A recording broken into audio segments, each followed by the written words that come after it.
Cerita Alkitab hari ini diambil dari 1 Raja-Raja 17 sampai 18. Elia berdoa minta hujan.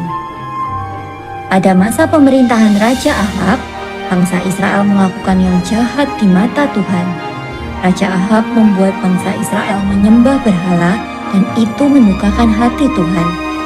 Maka Tuhan mengutus Nabi Elia datang pada Raja Ahab dan berkata, "Demi Tuhan yang hidup, Allah Israel yang kulayani, sesungguhnya tidak akan ada embun atau hujan untuk beberapa tahun ke depan sampai aku mengatakannya." Dan terjadi seperti yang Elia katakan, tidak hanya sehari, sebulan, atau setahun, tapi selama 3,5 tahun. Tidak ada setetes air pun yang keluar dari langit, dan bangsa Israel menjadi kelaparan dan sangat menderita. Kemudian Elia memperingatkan Ahab dan bangsa Israel untuk bertobat. Elia menantang nabi-nabi Baal untuk berdoa meminta api turun dari langit membakar korban persembahan yang mereka siapkan. "Engkau Raja Ahab yang telah mencelakai bangsa Israel, sebab engkau telah meninggalkan perintah-perintah Tuhan, dan engkau ini telah mengikuti para Baal. Kumpulkan 450 nabi-nabi Baal itu di Gunung Karmel, dan sediakan 2 lembu di atas mezbah. Maka Allah yang menjawab dengan api, dialah Allah." Tuhan mendengar doa Elia dan menunjukkan kuasanya. Api turun dari langit seperti apa yang Elia doakan, sedangkan nabi-nabi Baal gagal total. Terbukti bahwa Allah yang Elia sembah adalah Allah yang hidup. Raja Ahab dan bangsa Israel menyesal dan bertobat. Mereka meninggalkan berhala yang selama ini mereka sembah. Kemudian Elia mengatakan kepada Raja Ahab untuk pergi bersiap-siap karena hujan akan segera turun. Setelah itu Elia naik ke Gunung Karmel, sujud dengan menaruh mukanya di antara kedua lututnya dan berdoa.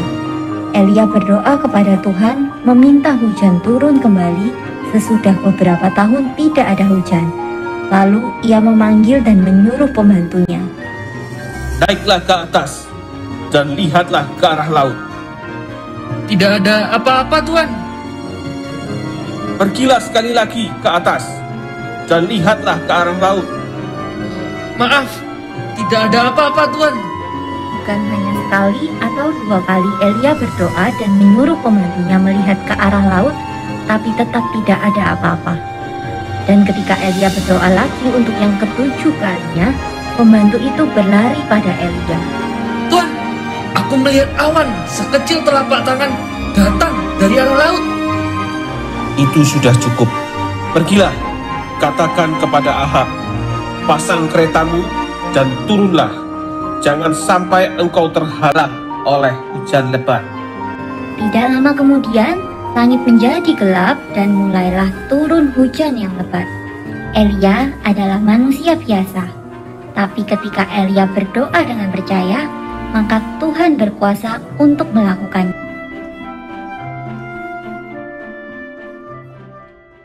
Ada kisah tentang seorang perempuan yang tidak hanya baik, tapi dia juga murah hati. Seperti ini nih kisahnya. Firman Tuhan diambil dalam Kisah Para Rasul pasal 9 ayat 36 sampai 42.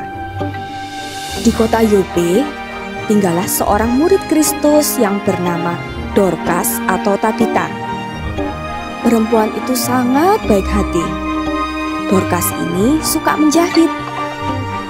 Ketika melihat ada orang lain memakai baju yang sudah usang dan orang tersebut tidak punya uang untuk membeli baju, ia menjahitkan baju untuk mereka.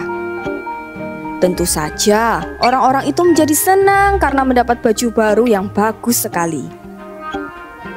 Melihat orang-orang lain senang, hati Dorcas pun juga merasa gembira. Mukanya menjadi berseri-seri. Ya, semua orang yang berbuat baik pasti akan gembira dan wajahnya terlihat bahagia. Suatu kali, Dorcas jatuh sakit, lalu kemudian meninggal. Semua orang yang mengenal Dorcas dan juga teman-temannya menjadi sedih. Mereka menangis di tepi jenazahnya. Saat itulah mereka mendengar bahwa Petrus sedang berada di kota Lida yang tidak jauh dari kota Yope.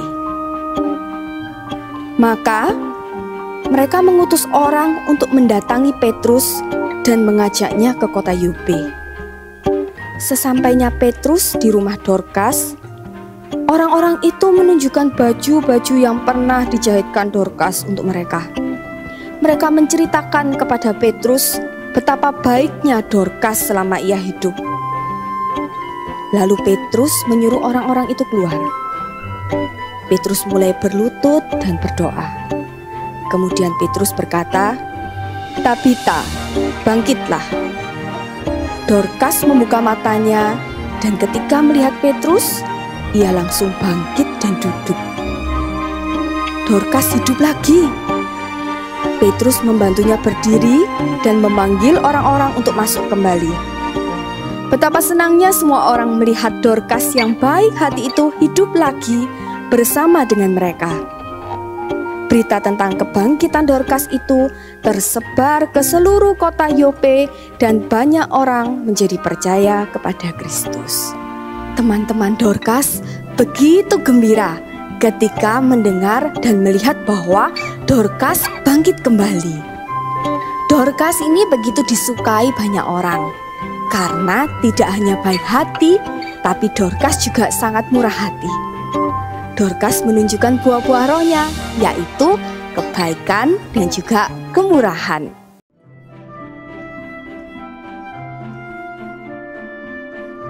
Ketika Tuhan Yesus dengan murid-muridnya datang ke kota, orang banyak di kota itu sudah menanti-nantikan Tuhan Yesus.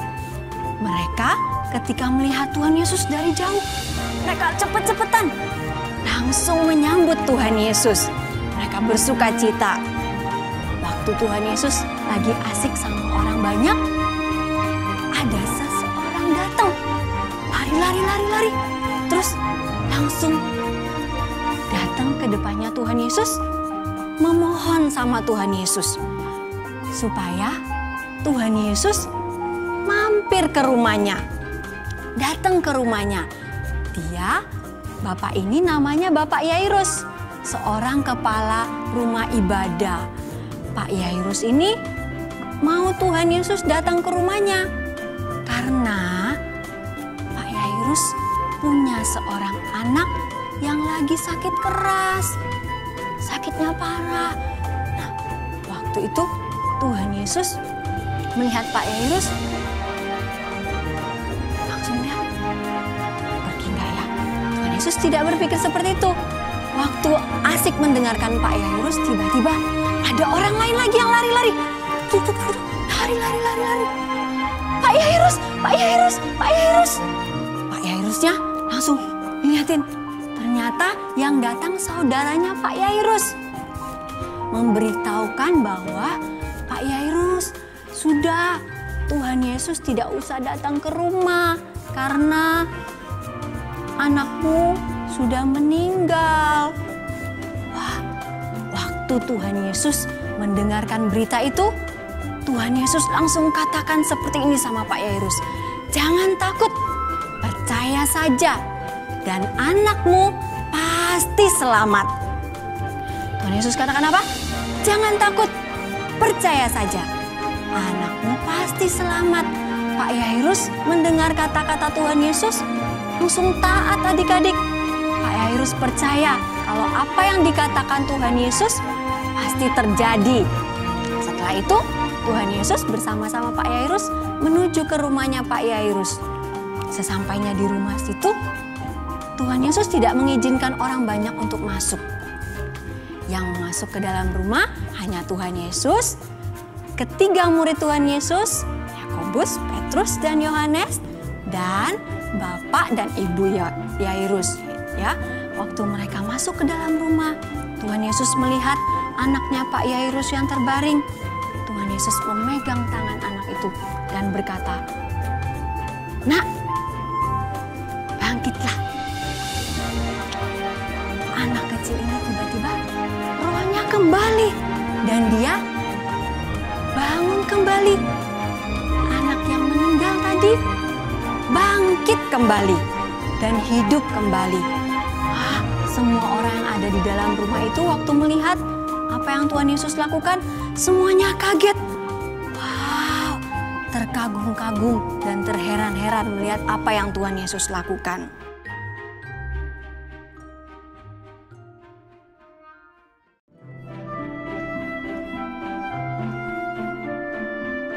Waktu bangsa Israel bebas dari Mesir, sudah keluar dari Mesir, Musa diperintahkan oleh Tuhan untuk bangsa Israel membangun kemah suci. Kemah suci itu apa? Kemah suci itu adalah tempat bangsa Israel mempersembahkan korban, tempat bangsa Israel untuk beribadah. Nah, setelah Musa mengumumkan bahwa Tuhan telah memerintahkan untuk membangun kemah suci, segera bangsa Israel, wah, ini kesempatannya. Bangsa Israel mengumpulkan harta mereka, mereka mempersembahkan yang terbaik kepada Tuhan. Mereka turut andil dalam pembangunan. Bukan itu saja adik-adik, mereka ada yang punya kekayaan. Misalnya nih ya, zaman dahulu emas, mereka bawa emasnya untuk dipersembahkan. Ada yang mungkin punya kayu, nih, wow, mereka bawa kayunya untuk dipersembahkan. Bahkan ada juga orang-orang yang pintar, orang-orang yang ahli dalam pembangunan, mereka mempersembahkan talentanya untuk ikut membangun kemah suci. Setiap hari orang Israel ini bergiliran memberikan persembahan kepada Musa. Sampai-sampai Musa bilang, stop, ini sudah berlebihan persembahannya. Ayo saatnya kita membangun. Jadi sampai dibilang stop sama Musa.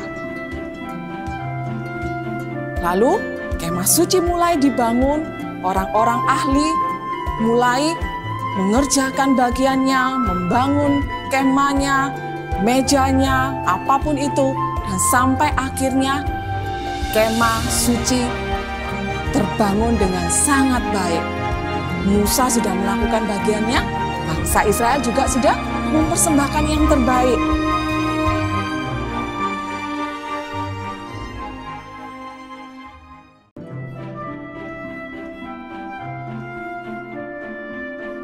Firman Tuhan diambil dari Kejadian 39. Yusuf adalah anak bungsu dan anak sayangan dari Yakub. Akan tetapi, semua saudara-saudaranya yang lain tidak suka pada Yusuf. Pada suatu hari, saudara-saudaranya menjebak Yusuf dan menjualnya kepada orang Midian. Lalu, dari situ Yusuf dibawa jauh ke Mesir dan dijual sebagai budak kepada Potifar, kepala pengawal Raja Firaun di Mesir. Yusuf tinggal seorang diri saja di Mesir, jauh dari semua keluarga dan orang-orang yang dikenalnya. Sekarang ini, dia berubah dari anak kesayangan ayahnya yang mendapatkan segala sesuatu menjadi seorang budak yang sendirian di rumah Potifar. Yusuf memulai hidupnya yang baru di rumah Potifar sebagai budak. Setiap hari, Yusuf selalu disuruh-suruh untuk melakukan semua pekerjaan di rumah Potifar. Hidupnya yang dulu enak, sekarang menjadi sangat berat. Akan tetapi, Yusuf tidak marah ataupun mengeluh pada Tuhan. Hari demi hari, Yusuf selalu mengerjakan semua tugas dan perintah tuannya Potifar dengan sebaik-baiknya. Yusuf melakukan semua pekerjaannya dengan ikhlas dan selalu mau membantu walaupun tidak ada yang menyuruhnya. Dan karena Tuhan menyertai, maka segala pekerjaan yang dilakukan Yusuf semuanya itu berhasil. Sampai tuannya Potifar bisa melihat bahwa Yusuf selalu bekerja dengan sungguh-sungguh dan mau menolong walaupun tidak ada yang melihat. Dan Potifar bisa melihat bahwa Tuhan selalu menyertai Yusuf dan Tuhan membuat segala pekerjaan Yusuf berhasil. Karena itu, Potifar menyayangi Yusuf dan mengangkat Yusuf yang sebelumnya seorang budak menjadi orang kepercayaannya. Sejak saat itu, Potifar mempercayakan segala kepunyaannya kepada Yusuf. Maka Tuhan memberkati seisi rumah itu oleh karena Yusuf. Berkat Tuhan melimpah-limpah memenuhi baik rumah maupun ladang Potifar. Sehingga Potifar tidak perlu lagi mengatur apa-apa lagi selain mempercayakan segala sesuatunya kepada Yusuf.